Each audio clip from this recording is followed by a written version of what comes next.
All right, we are here today with Karlie Pollock, a junior on the Haverford women's soccer team, who is a captain of the Hidden Opponent group, which is advocating for mental health awareness and resources within the student athlete community here at Haverford. Sound good? Yes. Okay. Make sure I hit on all the bits here before we start. Awesome. So, Karlie, my first question for you is, obviously this group that you're working with, the Hidden Opponent, is an organization that's doing some work regarding mental health among student athletes. And right now, in the midst of this pandemic, in the midst of this unprecedented fall semester, that's really more important than ever. So can you kind of just give me a rundown on how you became involved with the organization and what the last couple months or however long the process has looked for you getting involved with this organization?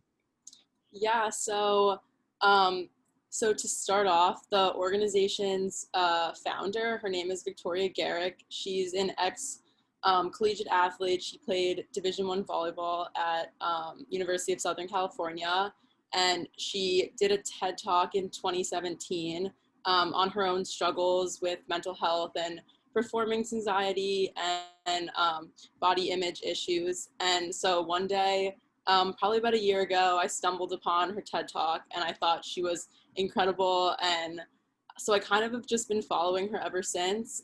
She has a YouTube channel, she has her own podcast, and since graduating from college, she started this organization called the Hidden Opponent.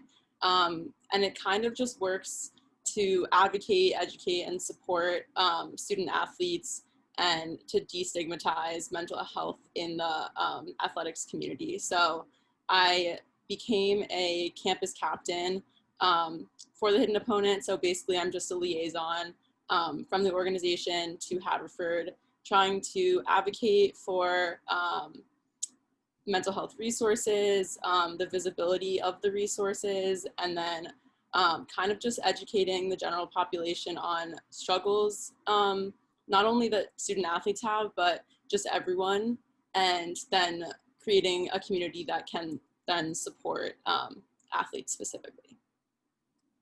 Awesome. Yeah, so you talk a bit about creating that community and creating those connections within the realm of mental health.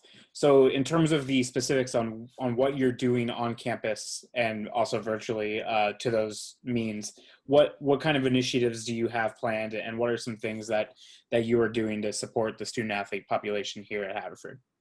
So the Campus Captains program was just started in August. So this year is kind of just going to be a trial year on things that I can do. I will probably start doing events with my own team first and then expanding it out to like the greater community and like the bigger athletic department. But the first thing that I did was I created a list of mental health resources on campus, off campus, and then also virtual if people feel more comfortable doing it online. And just I sent it out to all of the athletics department, and I also coordinated with Kelly Wilcox and Wendy Smith just to make sure that all of those mental health resources are available on different platforms, and kind of just getting the conversation started. I think this year it's really important to just acknowledge that mental health is a problem and just support those who are getting the help that they need, and then advocating for change and advocating for the needs of specific teams or specific people. Great. Yeah, another question that I have, I guess, is there's kind of been this push lately, a very worthy push within athletics specifically, to kind of destigmatize the concept of mental illness and make it a lot more of an open topic, that, you know, mental health struggles are things that people are going through every day on many different levels. Can you kind of speak to like how this organization or even in your own personal work kind of advancing that conversation of destigmatizing and making this a lot more of an open kind of dialogue? Yeah, I think mental health in general is very prevalent in a lot of people's lives. I know there's a stat that says it's like about 20% of the world's like children and like adolescent population has been diagnosed with some type of mental health disorder or illness or something. And so it's a greater issue than people like to acknowledge. And then by acknowledging it, by like having it be a part of the conversation and bringing it to the table, we can definitely help people that need it. And then in the future, hopefully, we'll be able to have deeper conversations, be more vulnerable with each other. And yeah, destigmatizing mental health is definitely, it will open a lot of doors for the future. Awesome. Hopefully this is a bit of a curveball question, so it kind of just came to me, but can you speak a little bit or give me kind of your thoughts on the importance of mental health in specifically this semester, and how things are very are different, and people are at a social distance, and you're kind of disconnected from the game you love in a little bit. There's no outside competition and things like that. Can you talk a little bit about the ways in which these resources are especially important for this year, or things that you've seen, or trends? Yeah, It's well, kind of open-ended, but yeah.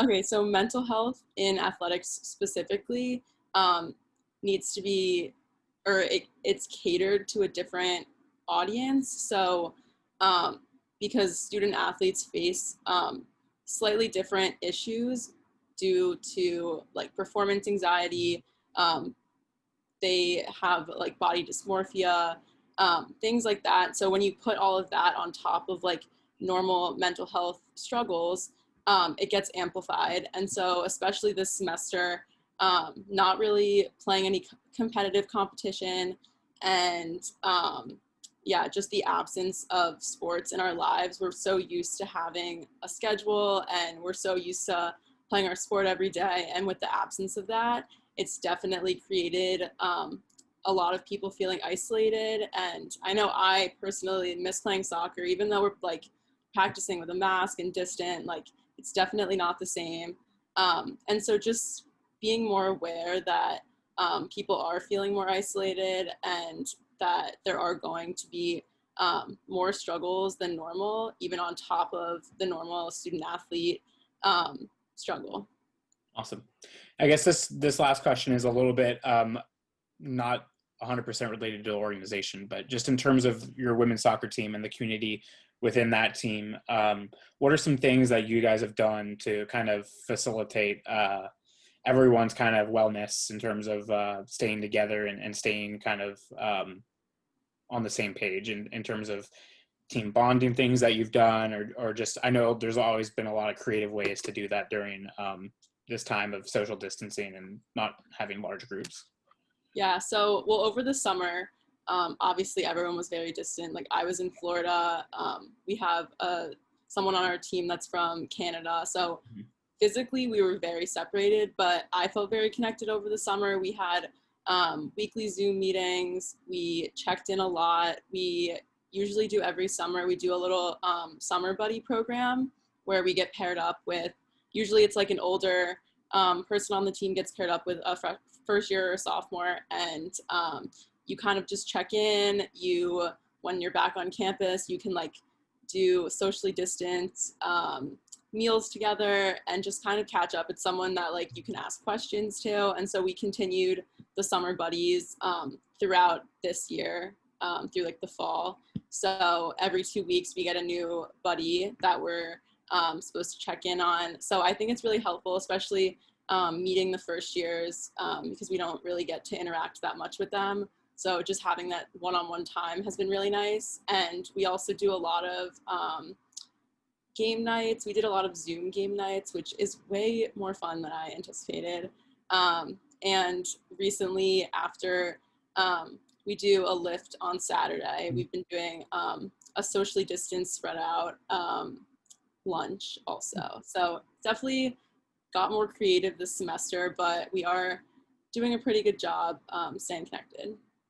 Awesome. Yeah, I know I've talked to a couple of the teams that are doing like Zoom trivia, Zoom categories, and they said it's been a blast. Yeah. So that's good to hear. And I know I talked to field hockey. They had a very similar thing to the buddies. They called them coffee buddies. So it's interesting. I always like to hear how each team is doing their own thing. So that's awesome. Well, great. I think that's all I have, but it was really good to hear a little bit more about the organization, and looking forward to hearing more about it and seeing more from it as we go forward.